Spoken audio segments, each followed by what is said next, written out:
What about the inspirational side of things? So I think there's something really interesting as a leader about how you're inspirational, because people will watch Tony Robbins, classic person. People watch and they go, oh, he's inspirational.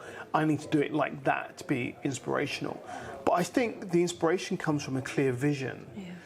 And it also comes from behaviour. So if, as a leader, if you are demonstrating the behaviours that you want your team to have, they will be inspired to do that. But if you're saying, I need this done by now, I need this done today, but you're never doing that yourself, then your team start to wither and lose interest, or become kind of, anxious about the situation. I think what's interesting about being a coach and being a leader is the amount of self-reflection you do. So for me, I'm, I suppose, constantly going, so how am I doing that? And is that okay? And what does okay mean to me? And what would be better? And how do I support my team more?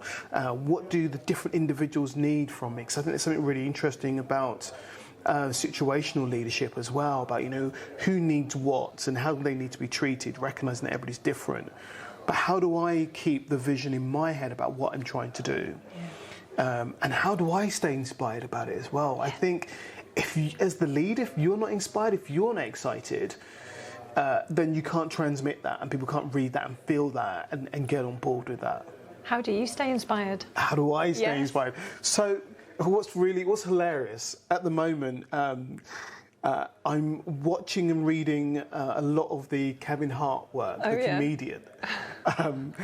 And I just find his work ethic just really interesting, and his mindset about, he's doing it not just for himself but for a bigger picture, to create change.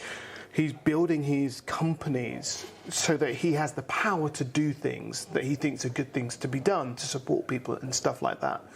A little bit like, what's his name, Stormzy, who's created grants and benefits for young people to do higher education. It's like, it's not just about you, it's about it's about everybody else. So how can you be of service? So part of what inspires and excites me is, what's that bigger picture?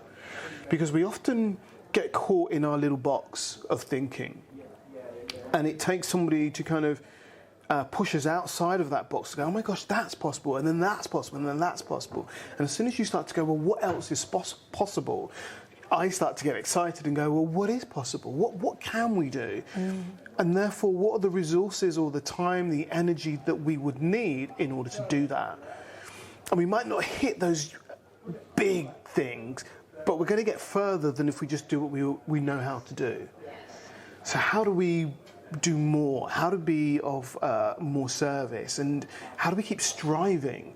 So, I'm an avid podcast listener and Audible listener, and for me it's like, so what can you learn every day that you can apply that's going to help you do something different or push something forward, or even just reaffirm something? So, sometimes I'll listen to a podcast. I listen to one at the moment called Pivot. It's kind of it's not spiritual leadership, but it's kind of in touch with the soul and in touch with doing things for good reasons, as opposed to just building empires and taking over the world. And that's just really interesting, because it's just kind of affirming things for me. It's kind of heartfelt stuff, so leading from the heart. And there are lots of people that do that work as well. So, you got your Catherine Watkin, you got your Natasha Harris that are doing that sort of work. And it's just interesting going, okay, so when you come from that place, what can you create? And how can you work with people, whilst at the same time knowing that you have outcomes that you need to meet? Yeah. So I'm not sure if I answered your question. You did. That was amazing. Okay. That was amazing.